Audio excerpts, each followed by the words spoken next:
Let's talk about Disrupt, because you were just in San Francisco about a week and a half ago. I saw you on stage with Kevin Hart from Eventbrite, who we had in that chair a few months ago. And Disrupt just seemed to be like a big deal. It seems like there's some big people on the stage, like Mark Cuban, the Uber CEO, and it sounds like you're talking about real issues. I was wondering, first of all, can you talk about what Disrupt is, because I know it's a TechCrunch product, and also, what does the Valley feel like? Because we don't know here. All we do is read the reports, and we don't know how it feels there, and does it feel different, say, than when you were there a year ago? Do you see any of those mentalities leaking over here?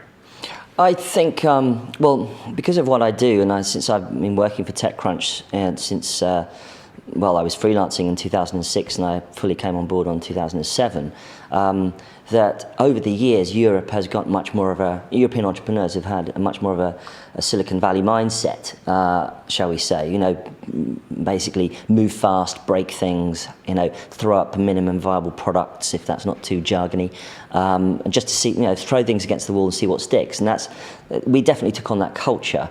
And the other thing I think that happened, but I think one thing that we need to always remember is that, when you read blogs like TechCrunch or GigaOM, ReadWrite Web, Recode, all of those guys, you are getting a flavour, an impression of the Valley and the vibe there, but it's not quite the same as being there. And I think the great thing actually about the Valley is is that they are very open. They're very, you could literally parachute into town and go, listen, I don't really know anybody, who can I go and see? And people will pretty much generally help you out. And because it's practically, it's an immigrant culture. I mean, it's in the West Coast is, the frontier mentality of the US. And so, anyone coming into town is very welcome, the more the merrier.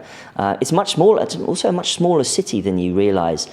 People know everybody, you pretty much know everybody virtually if you really get into under the skin of it. People forget, San Fran's like, what, 850,000 people? Yeah, it's not big, yeah. not by many standards, yeah.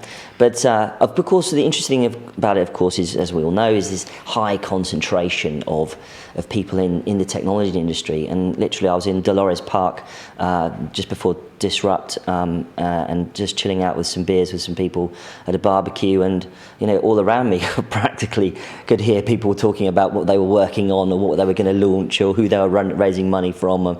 It was a little bit quite a heady atmosphere. Is it too much sometimes? Do you feel like you got to come home to London to unplug and hear a conversation about banking or media or fashion or something? Well, I think there is something nice about, especially European cities, where, people are in a variety of industries.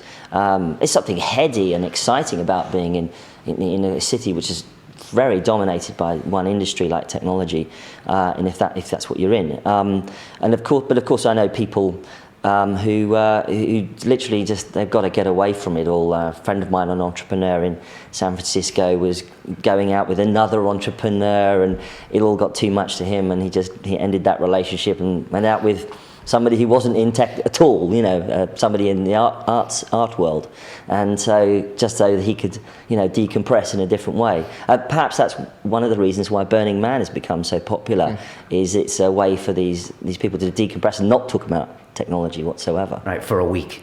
Don't miss London Real. Subscribe now.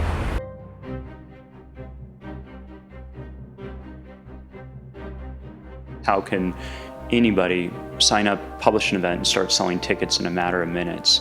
We love the notion of people gathering. We really thought about low friction. We want to be that cable TV of live experiences. We basically broke all the startup rules. It's fairly insane to go into a business venture with your fiance. My advice,